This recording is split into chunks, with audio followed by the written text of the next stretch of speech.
अगर मैं तुम्हें अपने एक्सपीरियंस से बताऊं तो स्ट्रीट फाइट जीतने का सबसे इजीएस्ट तरीका किसी को हराना नहीं होता, बल्कि कभी कभी सिर्फ एक अच्छा डिसीजन तुम्हें फाइट जिता सकता है। ज्यादातर लोग सोचते हैं कि फाइट जीतने के लिए स्ट्रॉन्ग बॉडी, मार्शल आर्ट्स या पावरफुल पंचेस की जरूरत पड़ती है, बट रियलिटी थोड़ी सी अलग है। स्ट्रीट फाइट में कोई रूल्स नहीं होते और यहाँ कोई भी रेफरी नहीं होता, इसीलिए तुम्हें इन सभी चीजों के साथ साथ कई और चीजों की भी जरूरत पड़ती है।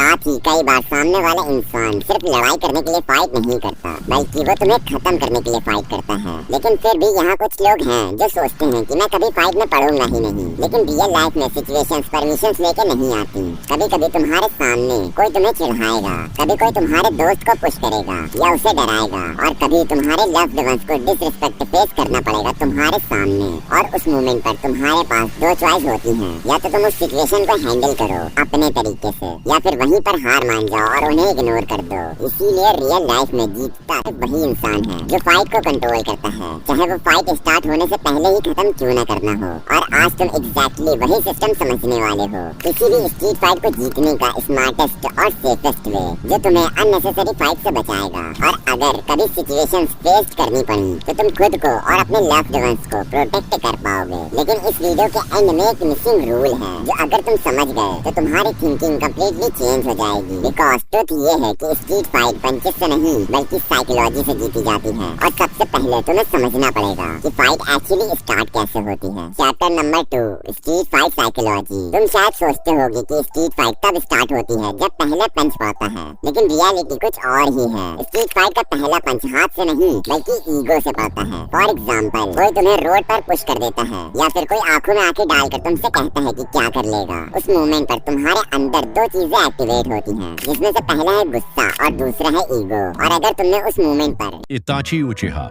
कुछ एनीमे कैरेक्टर सिर्फ ताकतवर होते हैं, लेकिन कुछ ऐसे भी होते हैं जिन्हें दुनिया कभी भूल नहीं पाती, और उन्हीं में से एक नाम है इताची उचिहा।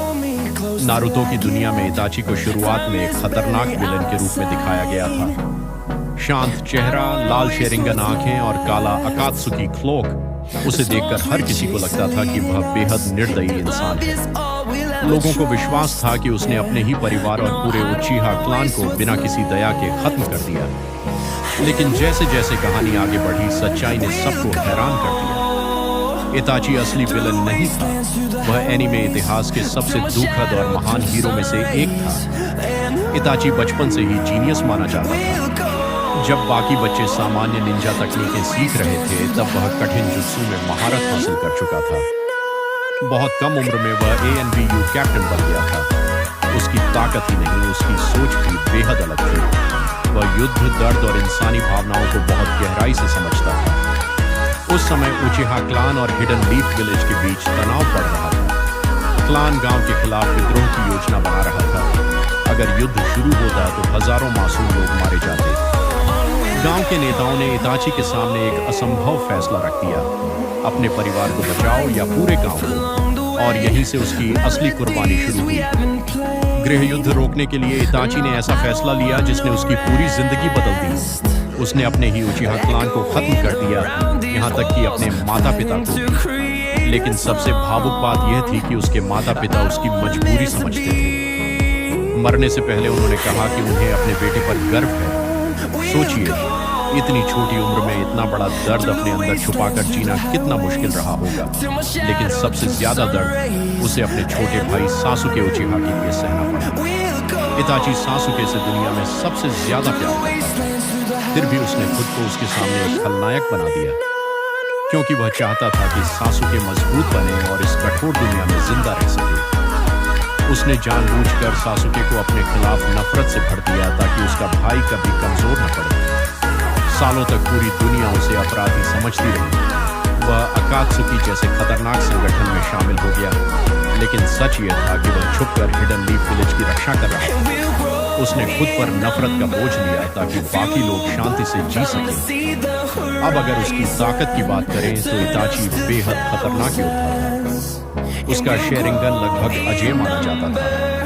उसकी त्सुकुयोमी तकनीक दुश्मनों को भयानक भ्रम में फंसा देती थी, जहां कुछ सेकंड कई दिनों जैसे लगते थे। उसकी काली आग अमतरासु हर चीज को जला सकती थी, और उसका सुसानो, जिसमें तोत्सुका ब्लेड और याता मिरर थे, उसे लगभग अटूट बना देता था। लेकिन इताची की सबसे बड़ी ताकत उसकी सोच थी। वह कभी घमंड या बदले के लिए नहीं लड़ा। उसने हमेशा दूसरों की सुरक्षा के लिए लड़ाई लड़ी, चाहे दुनिया उसे गलत ही क्यों न समझे। उसने अकेले दर्द सहा ताकि बाकी लोग सुरक्षित रह सकें। एनीमे के सबसे दुखद पलों में से एक था उसका आखिरी युद्ध। सासुके से लड़ाई के बाद इताची धीरे धीरे उसके पास गया, मुस्कुराया और बचपन की तरह उसके माथे पर हल्का सा टैप किया और फिर हमेशा के लिए आंखें बंद कर लीं। बाद में जब सासुके को सच्चाई पता चली तो उसकी पूरी दुनिया बदल गई। जिस इंसान से वह नफरत करता था वही उसका सबसे बड़ा रक्षक निकला। यही वजह है कि आज भी इताची उचिहा को लोग सिर्फ एक कैरेक्टर नहीं बल्कि एक लीजेंड मानते हैं।